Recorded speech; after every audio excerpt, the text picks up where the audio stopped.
It is now 7:30, so I don't know how gobhir you want me to be at this stage. I think we've had a very scholarly paper from Moti and a different sort of scholarly presentation by Naveen. So I suppose at this stage, what you are more in the mood for is a bit of light relief. What I will therefore try to do is to present an autobiographical involvement by me in the geopolitics of Bangladesh. And I will try to, as I said, I won't try to make it too long. I became involved in the geopolitics of Pakistan at the age of 20 when I was a student at Cambridge. At that time, the relevant contradictions in global politics during the Cold War were built around the creation of, you may say, neo-colonized states which could be dragooned into military pacts with the United States. And Pakistan, from a fairly early stage, but decided that they would want to throw in their lot in the Cold War with the United States. They expected to get both aid and arms, which will enable them to be able to confront India in the bilateral confrontation which prevailed in the post-independence period. So Pakistan was uniquely a member of two military pacts, one which was known as the Baghdad Pact, centered around the Middle East, in which we were in partnership with Turkey and Iraq at that time, and the other, the Southeast Asia Treaty Organization, SEATO, in which they were in partnership with the Philippines and Thailand. And of course, the parent partner in all these two treaties was, of course, the United States. My involvement came in this process because, as I was then the president of what was then the Cambridge Majlis, I was strongly opposed to Pakistan joining pacts, and we organized a debate with the Conservative Club of Cambridge on the theme that this House rejects SEATO, in which my partners were Amartya Sen and the Pakistani by the name of Arif Iftikhar, whose father was very famous for founding one of the best dailies, but of a left-wing orientation. So the other involvement which I had from my university days was that at that very time, there was a famous Bandung conference in which some of the third world leaders, Nehru, Sukarno, Nkrumah from Ghana, China, were wanting to create a third force in global politics. And they organized this meeting of leaders to create this middle ground in the Cold War between the Soviet Union and the United States. So my input into that process was to form a Bandung Society in Cambridge, where I sought to partner with the heads of the Africa Society and the Arab Society in Cambridge to create this third force. But the essential element was that the thinking in Pakistan at that time was a thinking which was challenging the official position of identifying with the United States and wanting to take Pakistan out of military alliances and getting it to occupy a middle ground in the Cold War. And the Bandung conference itself was one of the key elements in this process. Now, the geopolitics of that region had begun to change after the war between India and China in 1962, where India, which was occupying the non-aligned ground and was one of the leaders of the non-aligned movement, essentially sought at that time US aid in their attempt to confront China, because they had suffered a heavy military defeat at that time. And correspondingly, in the Indo-Pakistan War, which took place in 1965, the United States did not come to the support of its close ally Pakistan in that war. The whole assumption of Pakistan joining these pacts was that the United States would support them in any confrontation with India. That was their perspective. Whereas what the United States was looking for was an ally in Pakistan to help them to regionally confront the ambitions of the Soviet Union in the Middle East and China in Southeast Asia. So at that point, you had a new realignment taking place between Pakistan and China. And that was the stage at which the Liberation War took place. So the geopolitics of that situation essentially were that on the one side, you had a Pakistan which was now moving away from its proximity to the United States towards China, and India, which was at that time it had been having fairly close relationships with the Soviet Union, but was essentially in a closer position to the United States. So the irony of the situation was that when the Liberation War broke out, we had no explicit apprehension that the United States would emerge as a hostile element to Bangladesh's ambitions. I was recently going through a big volume of the archival papers on the Liberation War, which you were looking at papers, the US position. And what was very interesting was that reading all the way up to 26th of March, a lot of discussion was going on in the US State Department with briefings to Kissinger, in which they had a fairly open view about the positions they should take towards the emergence of what was then apprehended as a possible independence movement in Bangladesh.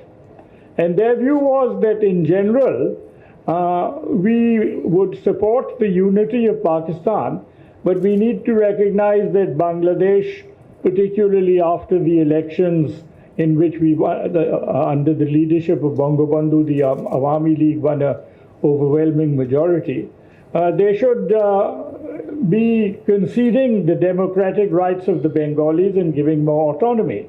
So this was the situation as it prevailed. And the US was doing quite a lot of activity within the country to try to see that you do not move into a separatist situation and that some sort of reconciliation could take place. At that time, the whole issue of the US emerging as a very partisan country in the process was not clear. Now, this only came to the surface immediately after the Liberation War broke out. And the US, instead of taking a strong position, or at least a restraining position on Pakistan, because it had no reason to feel hostile to the idea of the rights of the Bengalis, in fact, backed away from taking this position, and this is what inspired the famous blood telegram, in which the whole staff of the US Embassy, US Consulate in Dhaka, then wrote this strong message to Kissinger, asking him to then take a stronger position to condemn Pakistan and to restrain them.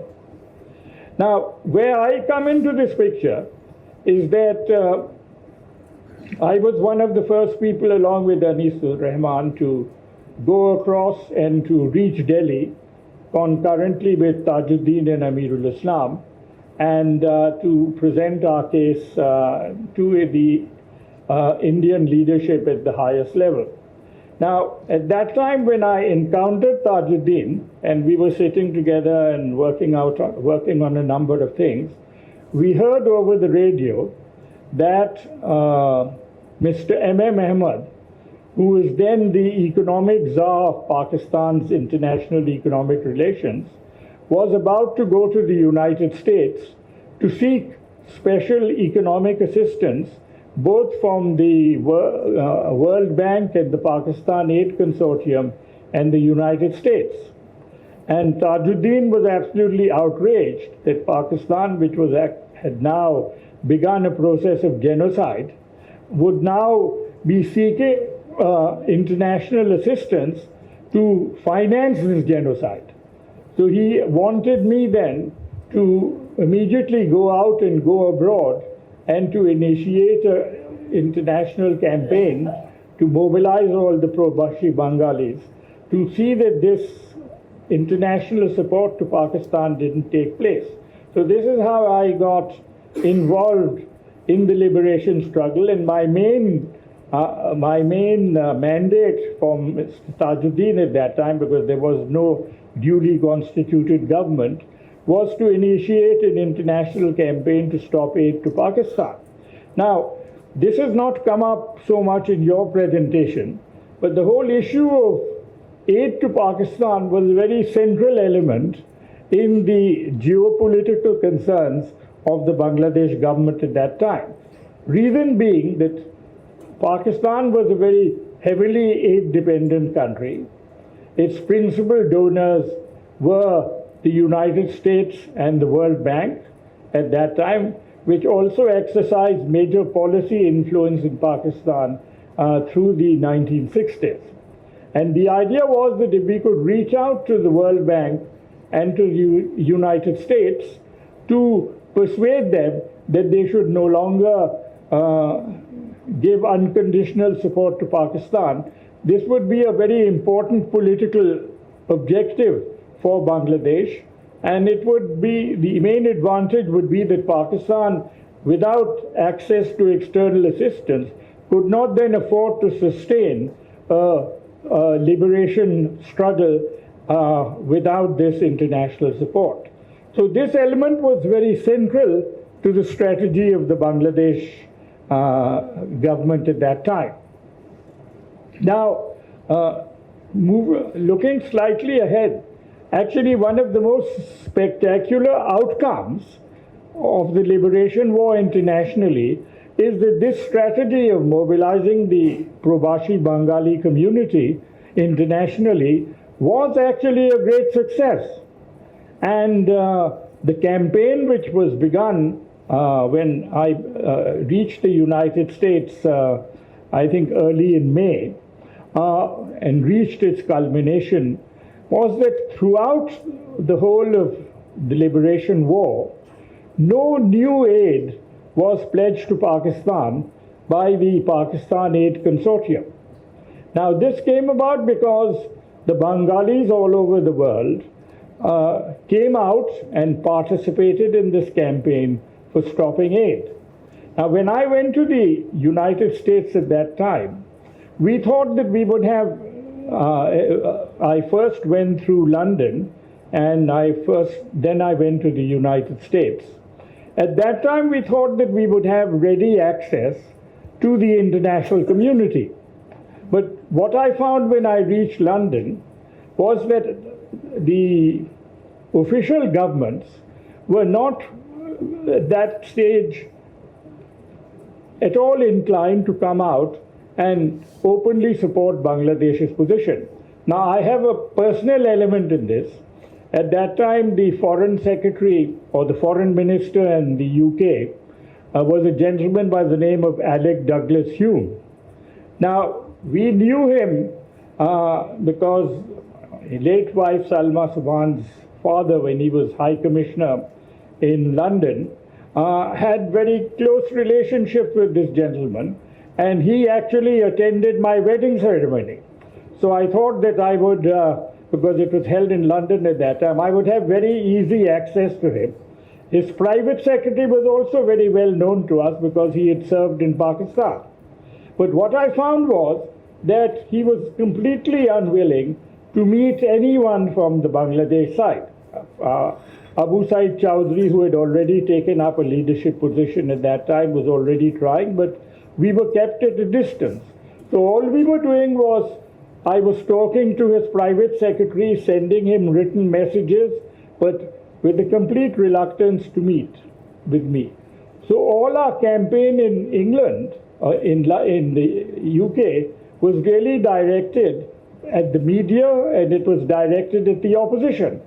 I had extended meetings with the head of the Labour Party's International Foreign Relations Committee, and I met the shadow foreign secretary and the Labour Party people associated with him. I met the shadow minister for the Labour Party who was in charge of their aid programs. All of them came on board, and they became a very important support element in this to put pressure on the British government. But the British government itself was not really willing to come forward and take a position. We found exactly the same position when we went to the United States, that no one of consequence in seniority was willing to have anything to do with the Bangladesh government. We had a number of contacts at Harvard University, where Kissinger had been a professor until recently, until he became a security advisor to the Nixon government. And we thought that we would use these contacts in order to get a meeting with Kissinger. But neither Kissinger nor anyone at all of any seniority was willing to meet with any Bangladeshi. At that time, therefore, all the contacts that we had were with low-level people at the level of, you may say, deputy secretaries in the government. I came across, when I was looking at the archival papers, note which was written to Kissinger by one of these junior people who had actually met me, and he talked about the arguments I was presenting to them. But that was the way in which we would have communications with them. So this then completely turned the campaign in the United States around. And what we found then was that if we could not get through to the government at that time, we were not familiar then at that time with all the inner workings which were going on in the government. We then reached out to the political process, and that was the US Congress and the international media and the US media and public opinion. And our goal then was to mobilize these constituencies to become a major pressure group on the US government at that time. What was very interesting was the impact which this campaign actually had. In fact, when we met with the senior senators like Kennedy and Frank Church and other members at that time, out of our campaign, they initiated a bill in Congress to stop aid to Pakistan until as long as they were continuing this genocide. There was a bill tabled there known as the Saxby Church Amendment to the Aid Bill, which specifically stated that aid would not be extended to Pakistan as long as they completed this genocide. And a whole bunch of senators actually involved themselves in speaking out for Bangladesh and for supporting and for putting pressure on their government. As you would know, Mahfouz, Kennedy came to Calcutta at that time, and of course he met with the Bangladesh government, and he also went to the refugee camps. And of course he and other senators were speaking out in the US Senate. We had access to the media. I could, at that time, in those early days when the Bengali members of the Pakistan embassy had not yet defected, I was given access to the electronic media and to the press, and they were very responsive. I had no experience in speaking on television, but TV channels were open to me. I had access to the newspapers, and when Mr. M.M. Ahmed finally arrived in Washington to begin his campaign, on that very day, the four main papers which were read in D.C. all came out with editorials asking the U.S. to, in fact, not accept his appeal for aid. So this was the way in which we were building up response. And when the Saxby Church bill was tabled, then a whole campaign was initiated across the entire United States, in which virtually every Probashi Bengali then lobbied their own senators in the local area and then came over to Washington at some time or the other when they could spare the time to campaign in the Senate and in the House of Representatives with the senators. And the end result was that around November, when the aid bill was being tabled, I was then sitting in the Senate listening to that debate. And what was absolutely remarkable was that that bill was then, it was actually defeated on the floor of the House, and so all aid was stopped because of that. But there was another geopolitical development behind that.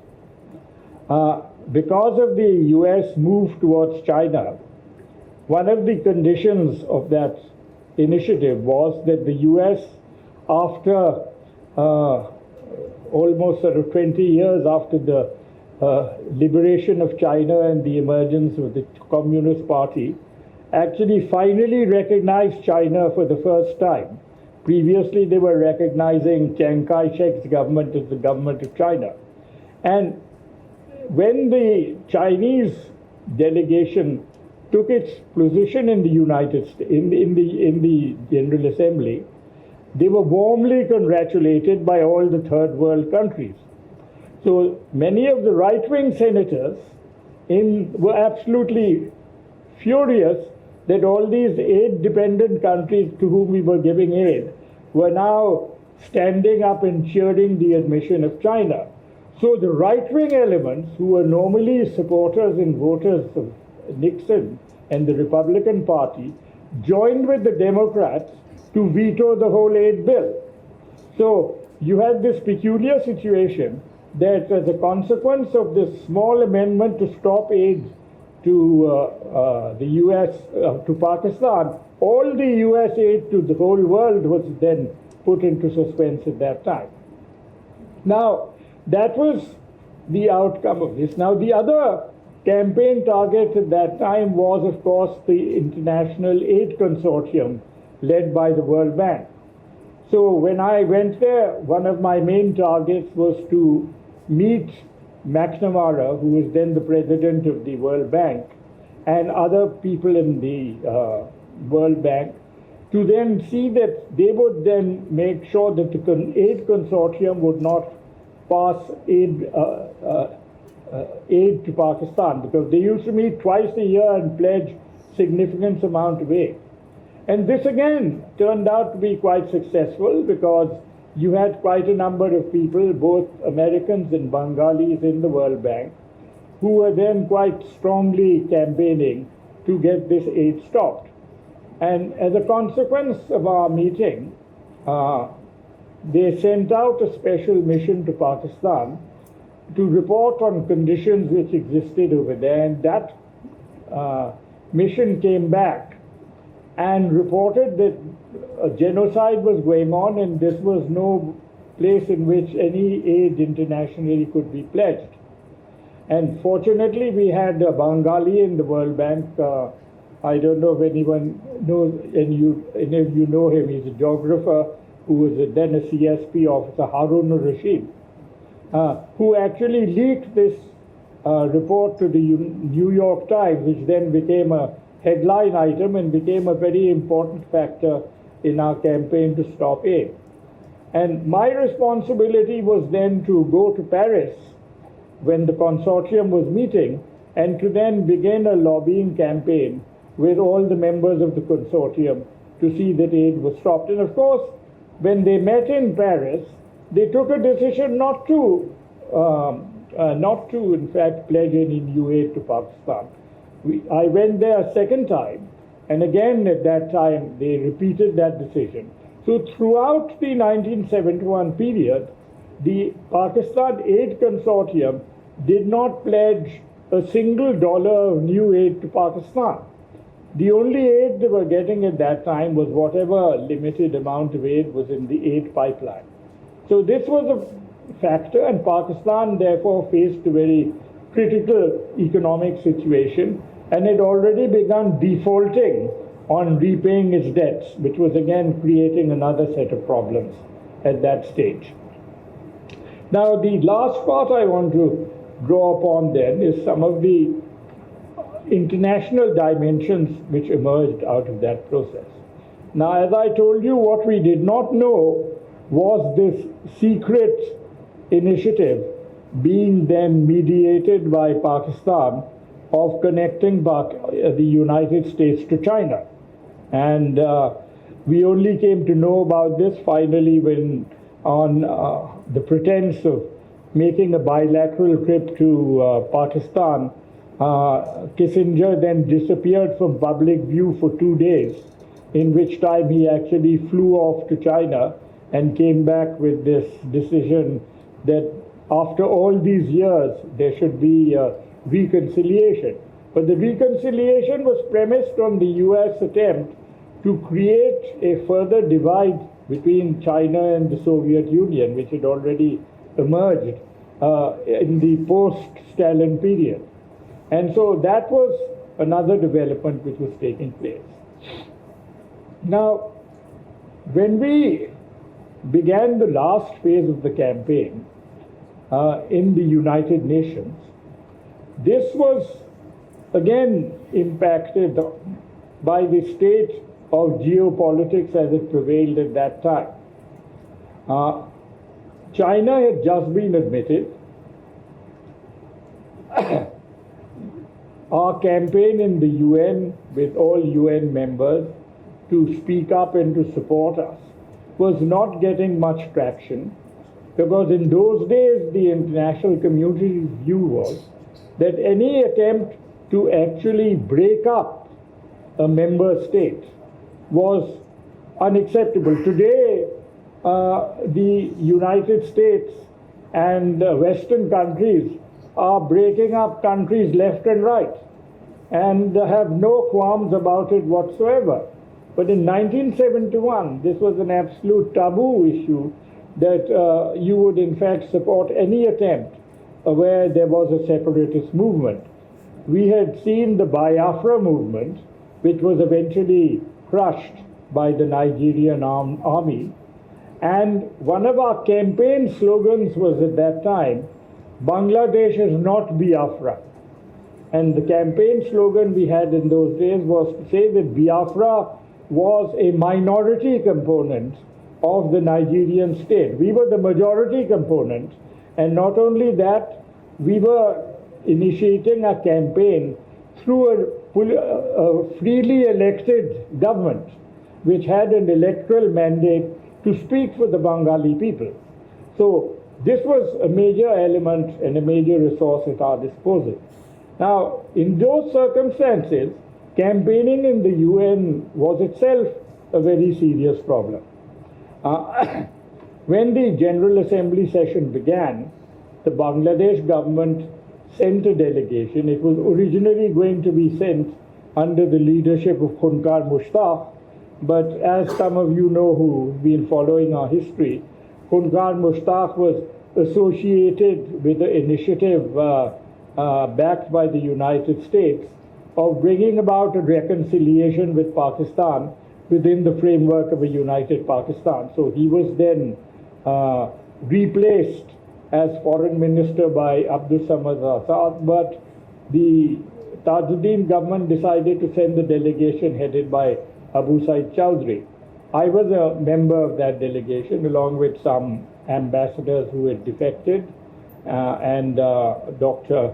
Professor Malik, who later on became High Commissioner in Delhi.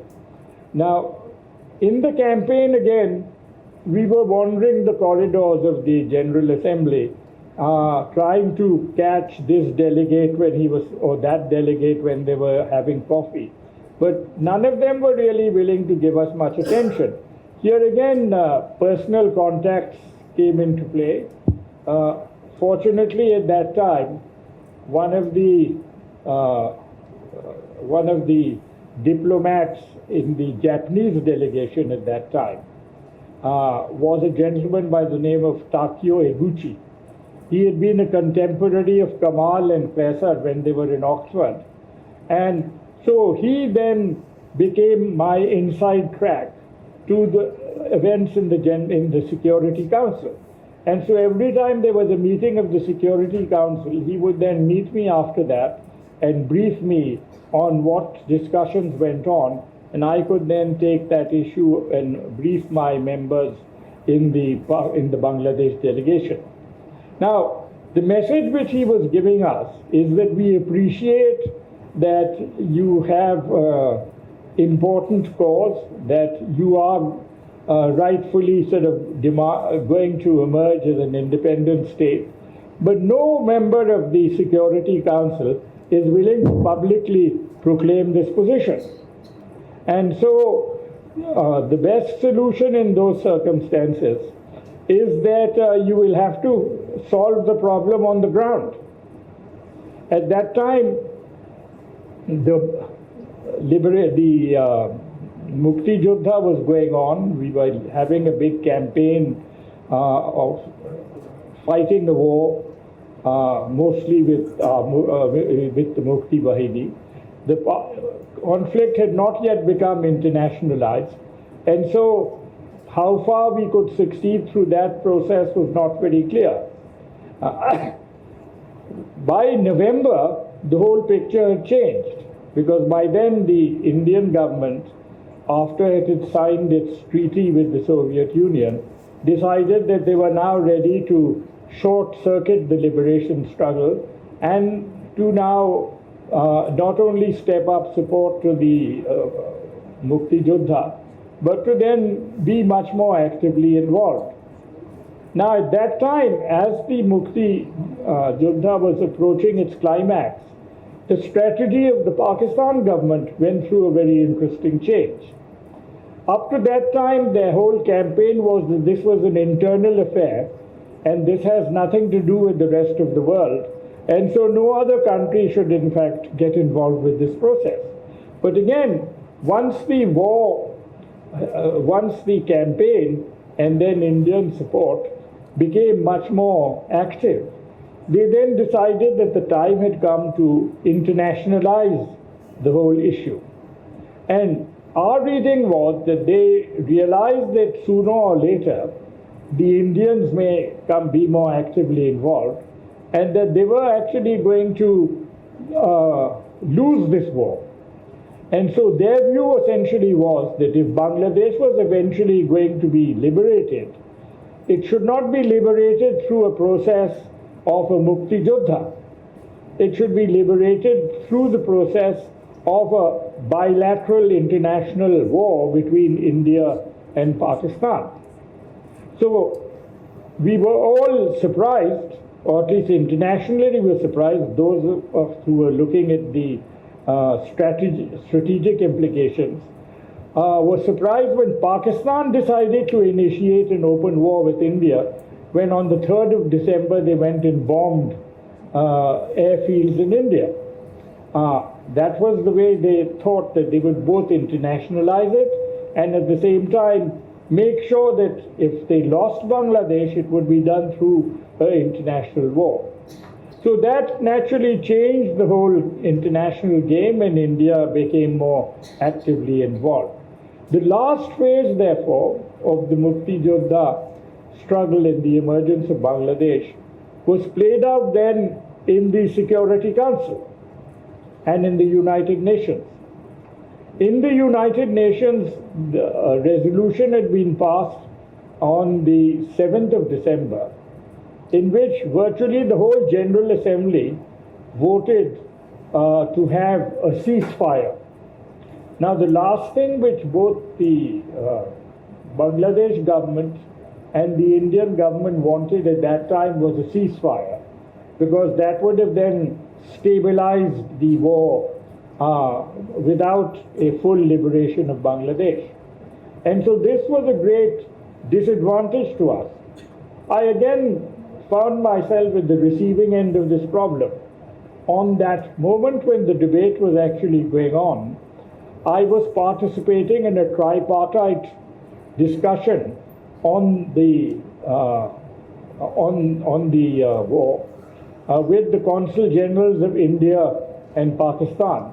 The Pakistan Consul General would not sit in the same table with me, so I had to be separately interviewed. And just as my turn came to speak, they cut to the General Assembly where the vote had taken place, and the moderator of the debate then said, "What do you have to say? 104 people have voted for a ceasefire.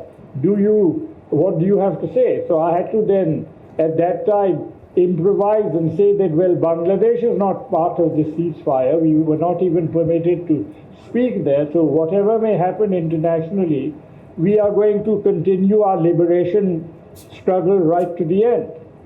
Now, this was the problem you had to face then. And what message I got then from Takeo Ozuchi and other friends was that now the debate is going on in the Security Council with pressure for ceasefire, but the only solution for you is to finish the liberation war as quickly as possible and to then let the issue be settled on the ground, while debate is going on over here and attempts to establish a ceasefire going on. Now, it was at this stage of the game, when the war was at its final stage, that a gentleman by the name of Mr. Zulfikar Ali Bhutto then arrived in New York. Now, Bhutto had somehow then at that stage, when Pakistan was about to lose the war, persuaded Yahya that he should be sent to the United States as the new foreign minister and deputy prime minister of Pakistan to then go and argue the case. Bhutto was not at all interested in the future of united Pakistan. He knew that the game was up, and he wanted to then project himself on the international stage as this great spokesman for Pakistan, who then argued before the international community that that he has come to defend Pakistan and to save it in its last moments, in its dying moments. But unfortunately, the moment he landed in New York, the media people went to him and told him that we have already received a message from the United Nations in Dhaka saying that the Pakistan army leadership had already initiated a process of wanting a ceasefire, and as a precondition they were willing to hand over power to the elected representatives of Bangladesh. And so what came to be known as the Polish resolution was passed, in which it was agreed that a ceasefire would take place. The precondition was that the Bangladesh elected leadership would be restored, the Pakistani army would be regrouped, and then they would be repatriated, and through that process, independent Bangladesh would emerge. Now, for Bhutto, that was not part of his theatrical game. And he then made a real drama in the United Nations, in which he, that I reject this resolution and I am going to fight to the last man, and he tore up the resolution. Now, this was very damaging to Pakistan, because the Polish resolution, had it passed, would have then had a ceasefire, and the Pakistan army would have then been able to regroup, and they would then have been able to be repatriated. But because this didn't happen, they had to eventually surrender, and you had the humiliation of the surrender of Niazi to Aurora in the race course, and 93,000 Pakistanis ended up as prisoners of war. And of course, many Pakistanis then blamed Bhutto for putting them in that situation. Now, the last play in that was the role of China and the United States. Now, the main goal and the main hope of Pakistan, right up to the end, at least what they were projecting publicly, was that China would come finally to their help in their last days. But this again was a tamasha. We had already had information. In fact, I was again involved over here. An uncle of mine, Khaja Qaisar, was then Pakistan's ambassador in China. And he then Khaja Qaisar. He then had come to a meeting of Pakistani ambassadors in Geneva, and he then sent a message to me through my brother who was posted in Paris that he wanted to meet me and I should come to Paris to meet him. And he, in that meeting with me, told me that Chinese have decided that they will not militarily intervene in the war. They will give all sorts of diplomatic assistance and make all sorts of noise, but they will not militarily intervene, so you should pass this information on to the Bangladesh government and to presumably they would then inform the Indians.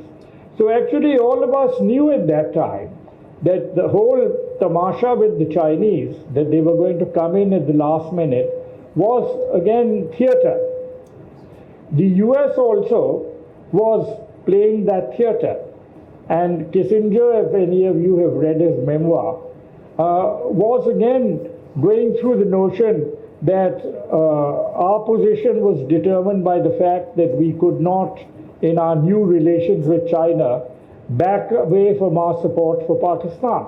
And so they were also trying to provoke the Chinese to come in and join the war.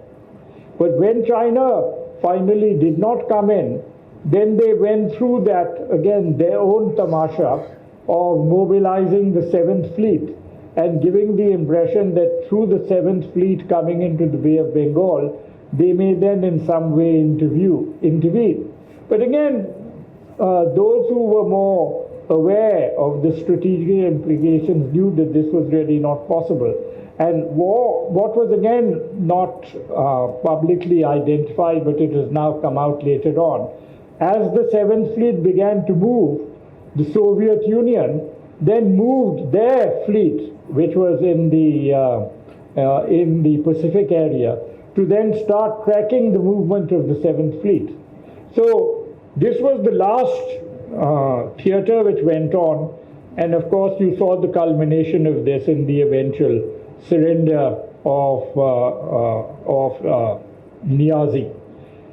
So this is the way in which I witnessed as a very low-key Blair some of these major international events, but these were the determining factors that aid could be stopped up to a point, that the geopolitical game eventually as it was played out could not end up in serving Pakistan, even though the United States led by Nixon did all it could to maintain the support to Pakistan because of the whole role in the Chinese relationship. And the end result, of course, was the emergence of independent Bangladesh. But of course, there was a fallout from this, but that is part of another story.